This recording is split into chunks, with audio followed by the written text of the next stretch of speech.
the 2015 to 2023 Lexus RC. In this video, I'm going to cover mainly the 350 model. I'll say the RCF as a separate video. So here we're going to be talking about the regular engines, and I'm going to first start out with some specs so you can be familiar with the car, and then I'm going to go into some interesting facts that you probably did not know regarding the RC, and then I am going to talk about the various model year changes that happened between 2015 to 2023. And keep in mind, the RC hasn't quite finished production yet. There could be a 2024, we're not sure yet, but it's safe to say the RC is on its way out. Sadly, it is a car that I really do like. It looks pretty amazing. The main highlight here is going to be that 3.5 liter naturally aspirated V6 engine. When the car first came out, we had the RC350 and then we had the RC350 all-wheel drive. So this engine produces 306 horsepower and 277 pounds-feet of torque. Lexus does recommend premium 91 octane fuel. This engine just has a great charismatic tone to it. I love the way they tune the induction noise in these cars.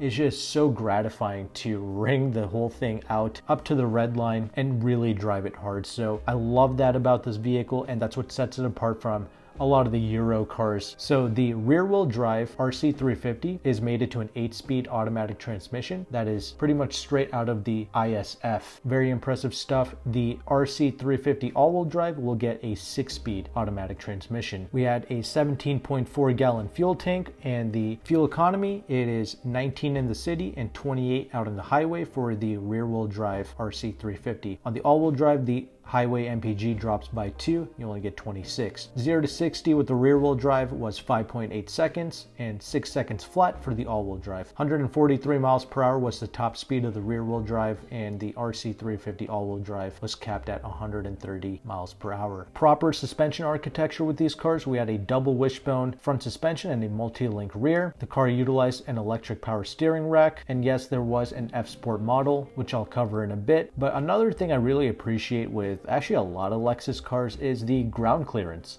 So the RC350 has a 5.3 inch ground clearance. Very impressive. It was pretty much the same thing with the LC500 as well. It had like a 5.1 inch ground clearance. That is pretty much the exact same as most four-door family sedans. So you never have to worry about scraping these cars or doing those diagonal things when you come across a speed bump. You know, you don't have to worry about those things like you do with, say, a Corvette, for instance.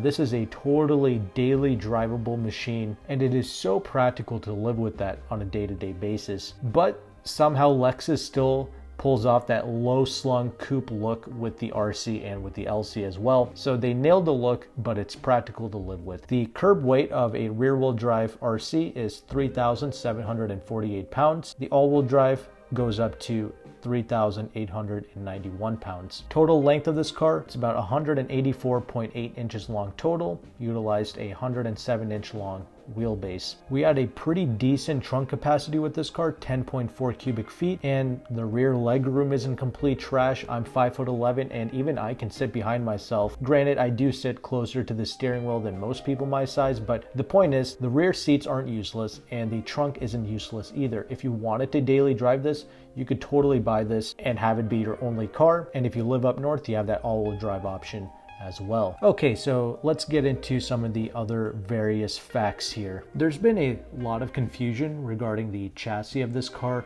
but Lexus themselves claims that this is not just a two-door version of the IS sedan. No, there's actually a lot more going on here with this architecture. Lexus states that the RC is part of a ride and handling revolution at Lexus, which started with the GS mid-sized luxury sedan and continued with the IS sports sedan. The RC is a standalone model rather than a two-door derivative of a sedan, and the coupe differs in all dimensions from the GS and the IS lines. The RC has a purpose-built chassis, and it's the latest evolution of Lexus's objective to achieve a world-class driving experience. And this car does make use of components from the GS sedan, the IS sedan, and I think even the IS convertible, like the previous generation IS, there was a convertible model of that.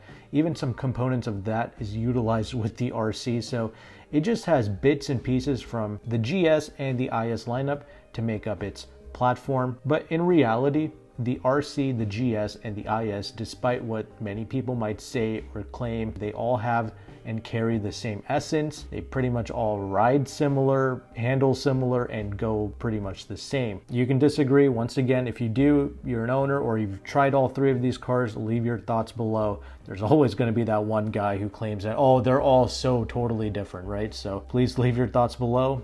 We would like to hear them. But in essence, when you compare this to the IS sedan, the RC is 1.2 inches wider. It sits 1.4 inches lower, and it is 2.8 inches shorter in its wheelbase compared to the IS sedan. The RC has an extra thick underbody rocker panel, which greatly increases the two-door vehicle's rigidity, and it utilizes body adhesive technology that was pioneered originally with the LS and the IS models. Those body adhesives, they help to strengthen the chassis. And regarding the drivetrain, I mentioned that the rear-wheel drive RCs come with the 8-speed automatic. Well, this 8-speed is adopted from the ISF performance sedan. It's got paddle shifters, and in the manual mode, full torque converter lockup from 2nd to 8 gears allows for downshift changes in just 0.2 seconds. And I've driven the ISF, and it's true, that car has a very quick transmission and it offers those crispy, clean downshifts, and it's just satisfactory when you have it in the sport mode and in manual mode as well. It really will do what you want it to do. And I mentioned how good the V6 models sound. That's pretty much the main reason why I cannot consider the other little 4-cylinder options. In 2016, they introduced a turbo 4-cylinder model, total waste of time. The V6 and that induction tube that they have with the V6s, they actually pump in some of that air induction into the cabin, and it makes the car sound so good. It's not obnoxious or anything, it's just so sonorous when you rev it up to its red line. Sounds so good. But let's move on into the interior space. One of the things I like is no matter how old a Lexus car might be, at least their interiors hold up really well. It's built really solid. And this car, the RC, it's got a purpose-built Lexus first lighting package with illumination that reflects upward rather than downwards to envelop the cabin space. We have your high contrast interior colors to emphasize the design lines. And this is true. I do appreciate the various geometries and lines in a lot of these Lexus interiors. Makes it feel way more special and premium compared to a lot of the Euro cars, honestly. Like the European cars, they might feel good on the inside, but there's like hardly any design to it. And the Lexus cars, well, they have plenty of design. Depending on the model that you get, when you go with the non-F Sport models, you get the genuine Shimamoku wood highlights, and this is a result of intense layered wood production techniques that was refined by Lexus. The seats utilize an integrated foaming construction method, much like molding of racing seats, to ensure optimum occupant comfort and support, which is important in a sports coupe, according to Lexus. Standard, the car came with 18-inch wheels, but when you go with that F Sport model, you get the much better looking 19-inch wheels. And we have here a stainless steel exhaust system. We have the use of sound dampening asphalt sheets in the roof and the floor pan for NVH refinement purposes. The base audio system was a 10-speaker unit with 256 watts, but you could upgrade to the very excellent 17-speaker Mark Levinson surround sound system, which is definitely what you want. It's an 835 watt max unit, and it utilizes a 7.1 channel speaker architecture. And that certainly is worth the upgrade, but it was part of a separate package, if you will. And the F Sport is certainly something that you are going to want with pretty much every Lexus car. On certain cars, the F Sport package makes more of a difference than in others, but with the IS, the GS, and this RC, you're going to want the F Sport, not only for its additional driving / handling benefits, but also for resale value and for exterior look purposes. These F Sport models tend to hold its value a little bit better and tend to sell a little bit quicker than the regular Lexus models. Okay, so let's go over what we get with the F Sport, and it's quite a lot. We have your adaptive variable suspension with the Sport Plus driving mode. You have here aluminum sport pedals, black headliner. You got the really great looking 19-inch wheels. You got the various F Sport badges. You have F Sport tuned suspension, F Sport seats with the contrast stitching, and they do look pretty amazing. You get heated and ventilated front seats, power tilt and telescopic steering wheel, driver's seat memory. You also get upgraded high friction brake pads. You get that LFA inspired gauge cluster, which just looks amazing. The seat is going to be made from a New Lux material, which I don't mind. The New Lux actually feels pretty good in a lot of the Lexus products, especially for the F Sport seats. They're so comfortable. I don't mind the New Lux. We have perforated heated leather steering wheel with the F Sport logo, and you don't get the wood finish, which makes sense. You get instead a silver performance trim You also get a sport-tuned VDI-M system, which is the various traction control stability management system, so you're going to get more of a sport tuning for all that. And we have your stainless steel scuff plates with the Lexus logo on it, and of course you get unique F-Sport styling. And for the rear-wheel drive models, you not only get variable gear ratio steering, you also get four-wheel steering, and that's something that you cannot get with the RC350 all-wheel drive models. You have to get the rear-wheel drive version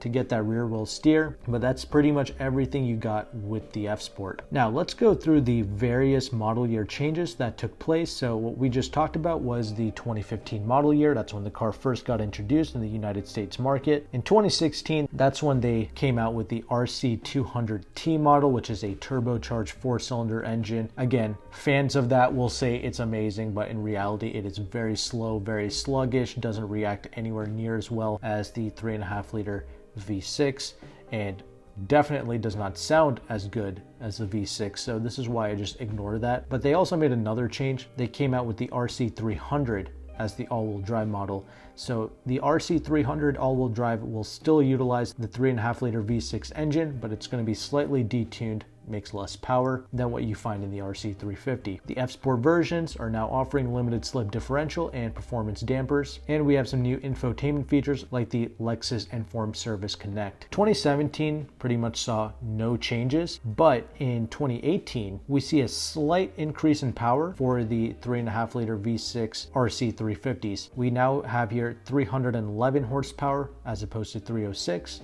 and the torque went up to 280 pounds-feet versus 277. Not a massive increase at all, but it's a subtle increase, and it was a change in 2018. A 10.3-inch navigation screen cannot be optioned, and the 3-year Scout GPS Link subscription is now standard for 2018. 2019 was another pretty big year because that's when they refreshed the vehicle. I really like the way the 2019 models and up look.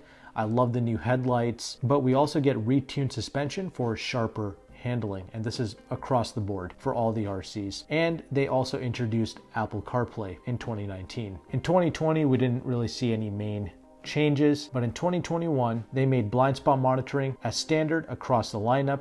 Now, blind spot monitoring was available even back in 2015, but it was only available as an option. It was not standard. So 2021 they finally made it standard, and I appreciate that, since blind spot is pretty much one of the most important safety features and one of the more useful ones in my personal opinion. They also came out with a limited production Blackline Special Edition for 2021. Moving on to 2022, no real changes. And finally, in 2023, we get some new infotainment upgrades. We get that new touchscreen, and they are also offering a new F-Sport Special Appearance package. And that's it. Those are all your changes for 2023. And that's where we end off with the RC. Could they make a 2024 model? Perhaps, we'll see. But let us know in the comment section, are you an owner of an RC? Why did you choose it over the IS or even the GS?